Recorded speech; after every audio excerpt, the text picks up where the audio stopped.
Ouais, Tico, ça va. Félix, allez. Bon. Tu restes seul là? Auparavant, on appelait bien souvent les sapeurs-pompiers les soldats du feu, alors que maintenant, on parle plutôt du technicien des secours, puisque le secours à personne représente plus de 80% de nos interventions. Près d'une centaine de métiers, on est aussi bien appelé pour des risques technologiques, pour des personnes tombées sur des falaises, pour des personnes qui se noient. Donc, il faut pouvoir se former. Donc, nous avons un certain nombre de spécialités également au SDIS 29 pour pouvoir répondre à toutes sortes de demandes de secours.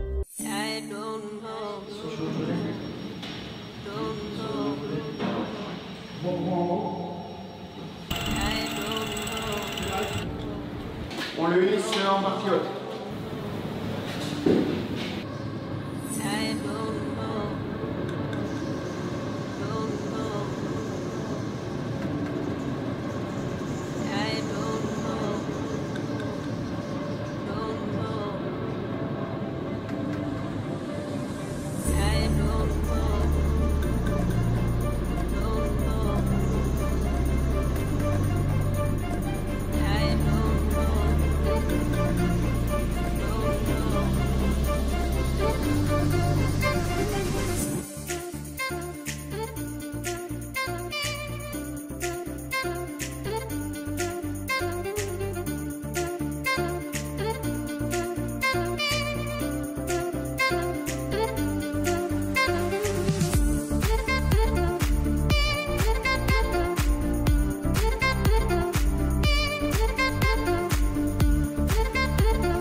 Dans le département, on compte 15 spécialités ou spécialisations issues d'expériences où on a eu un besoin et donc on a répondu à ce besoin, ou également une analyse en amont des risques du département. On retrouve notamment dans le schéma départemental d'analyse et de couverture des risques, le DACR.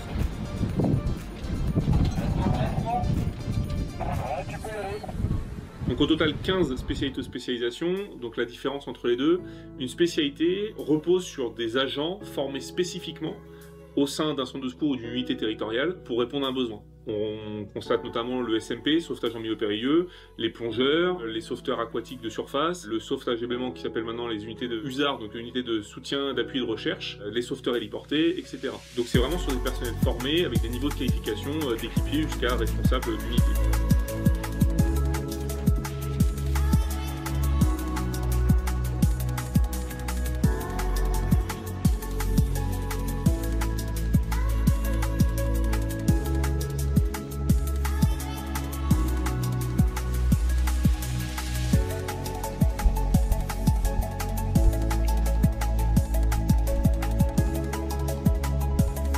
Fardec-Mul, on est demandeurs, enfin Faribalise et aussi la mairie de Pamar est aussi demandeur. Les exercices ont été réalisés avant l'ouverture au public et d'autant plus que c'est un phare très fréquenté aussi et on a déjà eu l'occasion d'intervenir pour évacuer une personne qui arrive au niveau du campanile et en général ce sont des personnes qui ont des soucis de santé et qui n'ont pas su mesurer de par le nombre de marches à monter et se retrouvent en difficulté. Et effectivement, si on n'a pas de possibilité d'évacuation par l'extérieur, mais j'entends là évacuation avec hélicoptère, on peut être amené à faire deux types d'évacuation, une évacuation par l'extérieur, en fonction de là où va se situer, on va dire, la victime, ou alors par l'intérieur au niveau du fût. On a ces avantages de pouvoir travailler sur des sites qui sont au final des lieux d'intervention pour nous. Donc c'est un avantage aussi de pouvoir aller sur le terrain comme ça.